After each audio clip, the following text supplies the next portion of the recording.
ঝলমলে আলোয় মেঘ তার সামনে থাকা মানুষটার মুখমণ্ডল দেখতে পায়। মেঘ কিছুক্ষণের জন্য থমকে যায়, তার পা স্থির হয়ে যায়। মেঘের থেকে সামান্য দূরে অবস্থান করছে আদ্রিয়ান, তার স্বামী।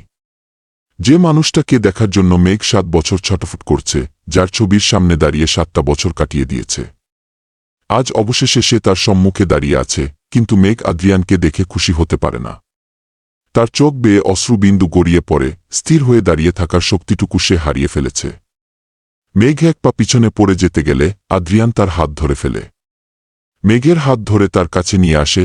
আদ্রিয়ানের নিঃশ্বাস মেঘ উপলব্ধি করতে পারছে। আদ্রিয়ান কি তবে জানে যে মেঘই তার বউ? 14 বছর আগে সে মেঘকে বিয়ে করেছিল। মেঘই তার বাবার বন্ধুর মেয়ে। কিন্তু মেঘের সাথে আদ্রিয়ানের কখন সরাসরি দেখা হয়নি, কথাও হয়নি। তবে সে কি করে জানবে যে মেঘ তার স্ত্রী? মেঘের মাথার হাজার ও প্রশ্ন ঘোরাঘুরি করছে। যদিও আদ্রিয়ানের মনে ও শত শত প্রশ্ন ঘোরাঘুরি করছে, কিন্তু তার বিষয়টা সম্পূর্ণ আলাদা। আদ্রিয়ান মূলত তার সামনে থাকা মেয়েটাকে চেনার চেষ্টা করছে। এই মেয়েকে? কি তার পরিচয়? আর এত রাতে এই ঘুটঘুটে অন্ধকারের মধ্যে কি করছে? ও কি আবিহাকে খুঁজতে বের হয়েছে? কিন্তু আবিহার সকল আত্মীয় স্বজন, কাজিনের সাথে আদ্রিয়ানের পরিচয় হয়েছে ও দেখা হয়েছে। তাদের মধ্যে সে এই মেয়েকে দেখেনি। আর ওর পোশাক আর মুখের আদল দেখে আমেরিকান মনে হচ্ছে না। তবে কি এই মেয়ে বাঙালি? ঘুটঘুটে অন্ধকার পরিবেশে হঠাৎ আলো দেখে কারান সেখানে ছুটে আসে। ঝলমলে আলোর মাঝে আদ্রিয়ান আর মেঘকে কাছাকাছি দাঁড়িয়ে দেখতে দেখে কারান তাদের ডাক দেয়। কারান বলে, আদ্রিয়ান, মেঘ, তোমরা এখানে? আর এখানে এত আলো আর লাইট কোথায় থেকে আসল? আবিহাকে কি খুঁজে পেয়েছ তোমরা? কারানের কণ্ঠ শুনে আদ্রিয়ান মেঘের হাত ছেড়ে দেয়, তার থেকে দূরত্ব বজায় রেখে সরে দাঁড়ায়। হঠাৎ করে আদ্রর আবিহার কথা মনে পড়ে। এখন ও কি আবিহাকে খুঁজে পাওয়া যায় কি? কারান আদ্রিয়ান আর মেঘের কাছে আসে, সেখানে আবিহা নাই। কারানের কিছু বলার আগেই আদ্রিয়ান তাকে জিজ্ঞেস করে, আবিহাকে কি খুঁজে পাওয়া যায়নি কারান? কারান না বেন্ধক মাথা নাড়িয়ে জবাব দেয়, না, কথা ও খুঁজে পাওয়া যায়নি। কারান আর আদ্রিয়ানের কথা বলার মধ্যেই হঠাৎ করে একদম মানুষ জোরে জোরে শব্দ করে হেসে তাদের কাছে এগিয়ে আসে। এই একদল মানুষ আর অন্য কেউ না, বরং আবিহা ও তার কাজিনরা। যারা এতক্ষণ দূরে দাঁড়িয়ে সব দেখছিল, তাদের সাথে আবিহা ও রয়েছে। সকলের মধ্যে থেকে কারানের চোখ যায় আবিহার দিকে। কারান তাড়াতাড়ি ছুটে যায় তার কাছে। কারান আবিহাকে শক্ত করে জড়িয়ে ধরে, সে সত্যি ভয় পেয়ে গিয়েছিল। আবিহা ও শক্ত করে জড়িয়ে ধরে কারান, কাজিনরা সকলে হাততালি দিয়ে উঠে। কারান আবিহাকে জড়িয়ে ধরে শান্ত হয়, এরপর আবিহার গালে হাত রেখে বলে, আবিহা, কোথায় চলে গিয়েছিলে তুমি? আর আমি কি করেছি যার জন্য তুমি রাগ করেছ আমার উপর? জানে তো আমাকে যখন খুঁজে পাওয়া যাচ্ছিল না, তখন কত ভয় পেয়ে গিয়েছিলাম। এমন বাচ্চাদের মতো জেদ কি কেউ করে? তুমি কি কারণে রাগ করেছ বলা আমায়, আমি সবকিছুর জন্য তোমাকে সরি বলতে রাজি আছি। বলা আবিহা, কি করেছি আমি?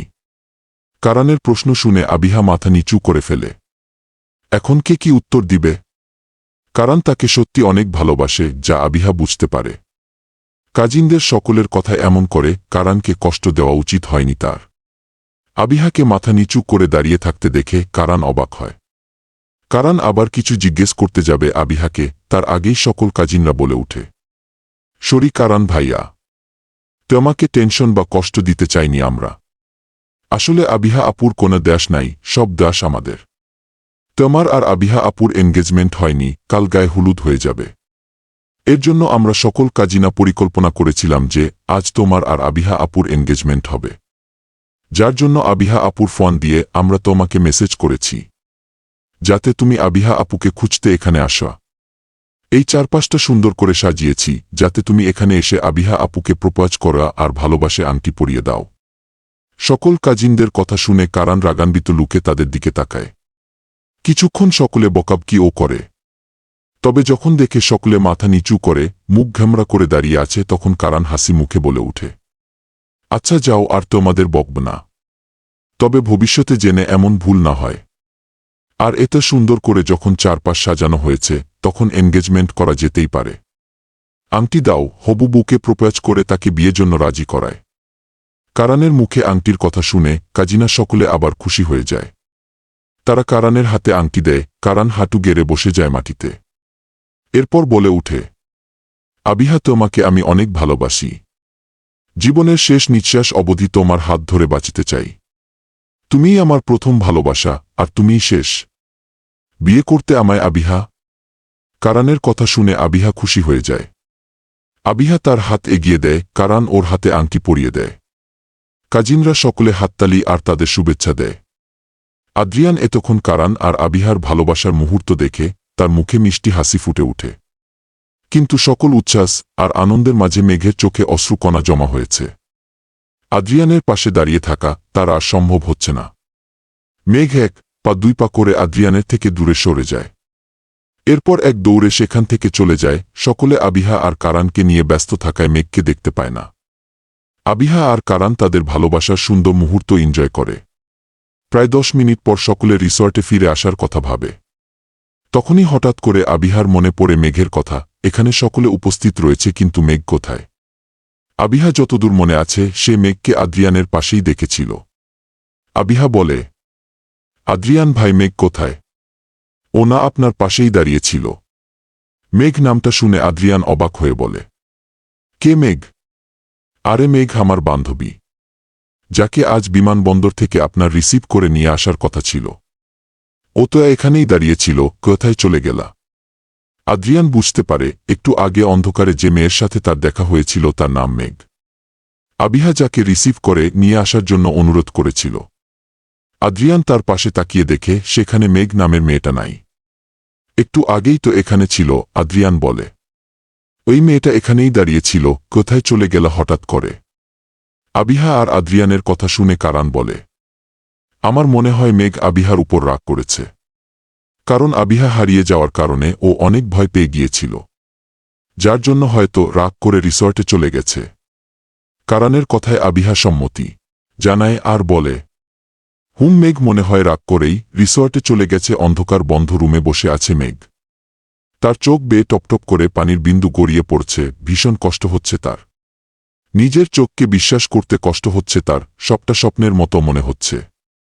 যে মানুষটাকে গত 7 বছর ধরে একবার দেখার জন্য ছটফট করছে সে আজ তার সামনে। কিন্তু এখন মেঘ আদ্রিয়ানকে চায় না। আদ্রিয়ান তাকে তালাক দিয়েছে। মেঘের জন্য সে এখন পরপুরুষ।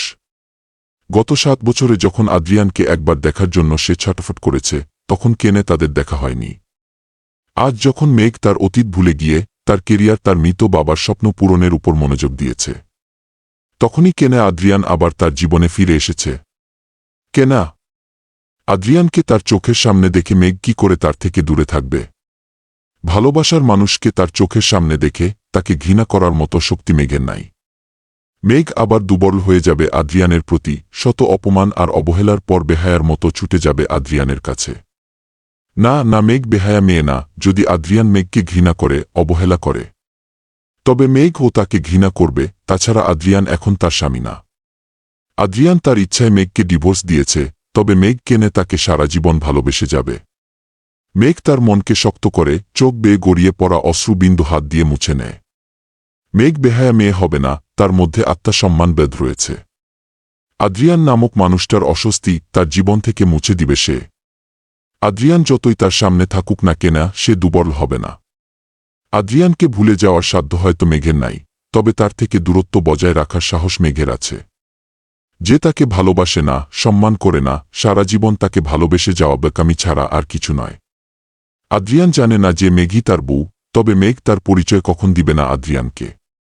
আদ্রিয়ান যখন মেঘকে ঘৃণা করে তার থেকে দূরে থাকতে চাই, তবে মেঘ ও তার থেকে শত হাত দূরে থাকবে। মেঘ হয়তো পারবে না আদ্রিয়ানকে ঘৃণা করতে, কিন্তু তাকে আর ভালোবাসবে না। আদ্রিয়ান হয়তো কারান ভাইয়ার আত্মীয়, বিয়ে উপলক্ষে হয়তো এসেছে।